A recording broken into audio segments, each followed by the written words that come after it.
Morning guys. Ready na naman tayo. Pasok tayo ng opisina. Charot. So wala akong cotton balls. Kaya tissue na lang. Tissue na lang. Tingnan mo guys pag walang kilay si Kunyang.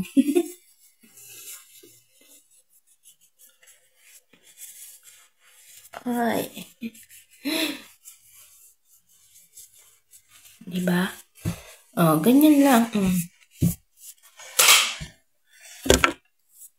Alam niyo ba guys, nagtanong na ako kagabi doon sa amo ko kasi dinala nila ako sa labas. Kumain kami sa labas kagabi. Nakakahiya talaga guys sa mama. Sa kanila kapag ka naka-uniform pambahay ka lang. Tapos kakain kayo sa labas. Nakakahiya. So nga kahapon, tinanong ko yung amo ko. Sabi ko, nung dumating ako dito, ang liit-liit pa nung anak ko. Ngayon, ang laki na niya. Tapos sabi niya sa akin, malapit ka na rin umuwi. Sabi ko nga, kailan yung eksaktong uwi ko? Sabi ko ganun sa kanya. Tapos sabi ko, anong plano mo? So, nagkibit balikat siya. So, I feel something. May nararamdaman akong kakaiba.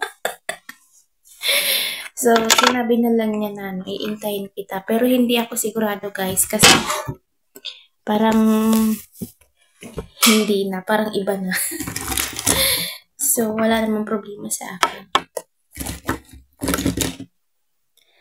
So, ayan nga. Tinanong ko kung ano, babalik pa ba ako dito. Anong plano mo? Sabi ko ganyan sa kanya. Sabi niya, hindi niya alam. So, gumanon siya.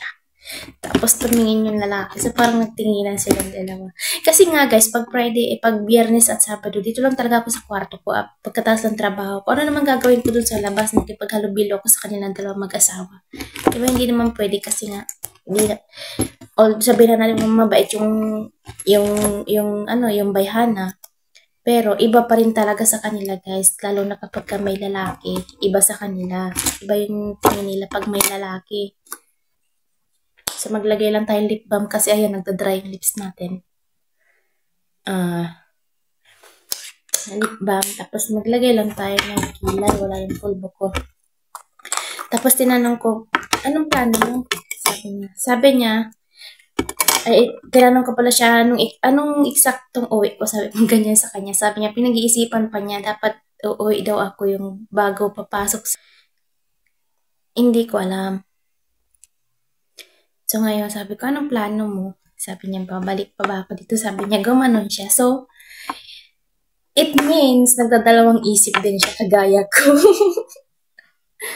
Nagdadalawang isip siya kung pababalikin niya ako dito o hindi. So, hindi ko alam. Kung hindi naman, wala naman problema sa akin. Ang daming pwedeng applyan, di ba?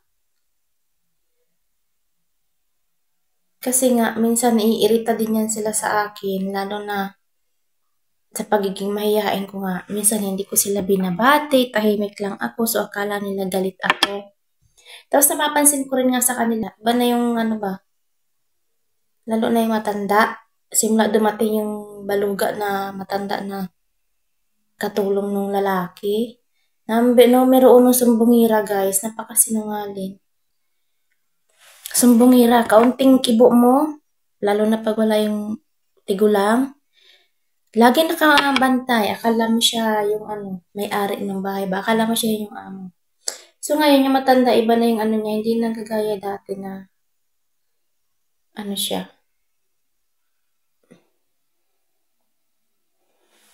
Hindi na kagaya ng dati, basta nag-iba. So wala namang problema sa akin kasi sanay naman ako noon, hindi naman ako palapati din. Hindi ako palabati kasi nga, alam niyo na, nakakahiya kaya. So, ayan guys, magkikilay lang ka tayo. Ang problema nga kasi talaga, ang hirap maglagay ng kilay. Tingnan nyo, hindi na naman pantay. So, buburahin ko na naman ito. Ito yung mahirap sa walang kilay ay. Tama na. Ito yung mahirap sa walang kilay guys. Ang hirap kasi nitong pang-eyebrow ko. Tingnan nyo, kabilaan na naman siya. Minsan makapal yung kabila, minsan yung kabila naman. Hindi mo maintindihan kung saan papunta. O, tingnan nyo, ang kapal sa kabila. Sa kabila, manipis. Ang hirap pa naman. Sige, dublihin na lang natin. Bahala na eh. Pantay na ba, guys? Hirap magkilay. Hindi kasi ako sanay gumamit nito. Tingnan nyo naman kasi wala na yung kaputol na eyeliner. Ay, ewan. Saan ito papuntang kilay? Tinitaas yung isa mababa. Taasan na lang natin. Ayan, pantay na.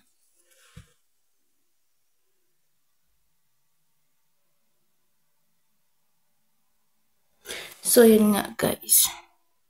Mukhang mapapaga yung uwi natin. Mukhang mapapaga yung uwi ko. Kasi nga, sabi niya, bago papasok sa eskwelahan yung alaga ko. Ang hirap magkilay, guys. Tingnan nyo, guys, hindi pantay. Ano ba?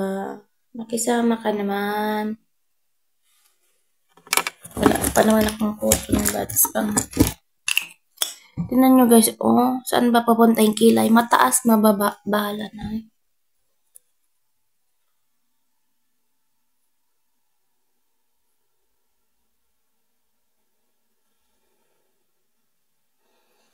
Bawasan natin to. Kasi sobrang taas. Ayan, pantay na ba? Ayan ko.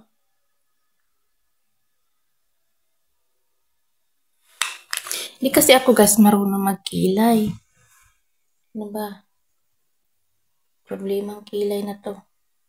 Bakit kasi hindi tinubuan ng kilay?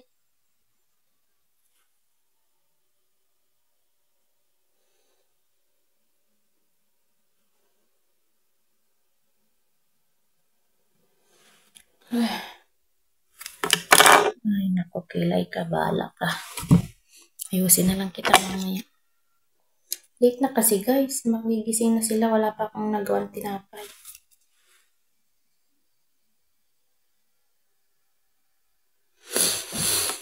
Ay, bahala na yung kilay na yan. Ay, pagtagaan na natin kahit hindi pantay. Mamaya na lang. So, yun na nga, guys. Tinanong ko nga niya kung anong plano mo. Nagkibit-balikat yung yung babae. So, hindi ko sure. Hindi ko alam kung anong plano niya. Babalik ba ako o hindi.